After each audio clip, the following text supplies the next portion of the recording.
Republican Laurel Lee is the new representative for Florida's 15th Congressional District, among nearly 80 new House members in the 118th Congress. Before coming to Capitol Hill, she was Florida's Secretary of State and a trial court judge in the state as well. She told C-SPAN about how her earlier experience prepared her for Washington and how her parents emphasized to her the importance of public service.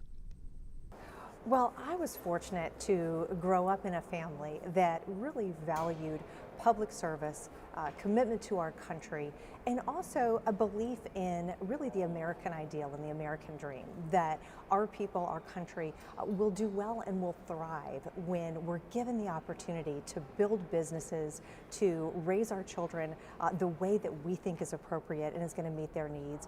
And so many of the core principles about economic freedom and personal liberty that really are central to the Republican Party. Were your parents political? Did they talk about politics or policy? You know, my family was not particularly political.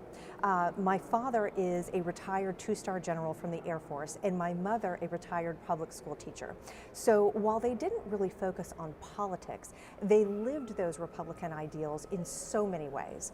Service to country, service to community, and what they really modeled for me was the value in doing that in my own life, to choosing to work in the public sector and choosing to ultimately run for office as a way that I too could contribute to our friends and our neighbors and ultimately our country. What were you doing before you came to Congress? So immediately before I ran for Congress, I was Florida's Secretary of State. And in Florida, the Secretary of State is responsible for serving as our state's chief elections official, our chief protocol officer, our arts and culture officer. The Secretary oversees the Division of Historical Resources, libraries, and corporations. So that was my most recent post, which exposed me to such a broad diversity of things and so much of Florida's wonderful history, and of course elections, which is the part that gets the most headlines. And there is history there too. Absolutely, and I'm so proud to say that today Florida really leads the country when it comes to election security and integrity. We have invested in ensuring we have the right laws in place, we're following the right policies, and that our security and infrastructure is strong. So we are prepared to meet any threats to that election infrastructure. So before I served as Secretary of State, I was a judge in Florida. I was a trial court judge, and prior to that, my background is in law, so I practiced law for many years, most of which I served as a federal prosecutor. What of those experiences will you bring to Washington? They are all so important. Each one of them has given me experience and given me skills that are relevant to what I will be doing here.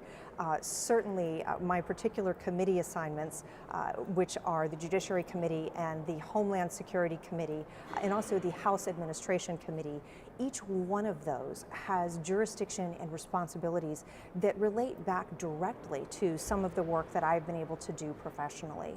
Of course, in law, in my experience as a prosecutor, as a private practitioner, and a judge, I bring experience with all levels of our courts and different perspectives on our system of justice and how it works, and a true commitment to ensuring that we are a nation of laws and that we're following those laws.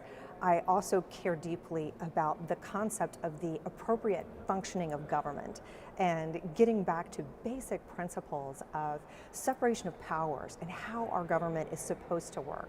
So it's important to me to see Congress stepping in and ensuring it's fulfilling our Article I responsibilities under the Constitution.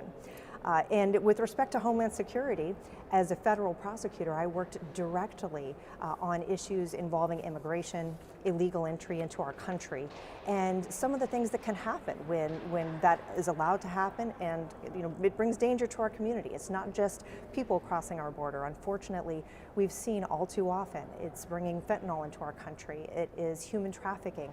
Things that we need to ensure that we here are addressing to keep our communities safe. And then finally, Secretary of State, I got to work a lot on elections and election integrity. And that's an important part of what the Committee on House Administration does. You also married a politician. I did. Yes. Where did your husband serve? So my husband served in our Florida State Senate for many years, two of which he was the presiding officer there, the Senate president. So he represented our community for many years in our state Senate. And he's not a politician anymore? Not anymore. He had Only one in the family. That's right, only one at a time. He decided to step back to being a private citizen, and just when he thought he was finished campaigning, we brought him another one. So he got to spend his summer helping me get elected to Congress. And kids as well? Yes, indeed. So we have 3, 26, 21, and a 10-year-old who's in 5th grade. And what does the 10-year-old think of Mom in Congress? She was such an important part of the campaign. When we started, I wasn't sure how she would feel about it. And when I started out, at times I would leave her at home if I had a luncheon or a meeting, thinking that she would prefer not to be there. And I quickly learned that I was completely wrong, that she loved it. So she went with me everywhere. She went to candidate forums, she went to meetings, luncheons. She got to where she could deliver my 3-minute speech. Sounds like she might follow in your footsteps. Well, she certainly has the skill set. If she's ever interested in doing it, she certainly has the skills.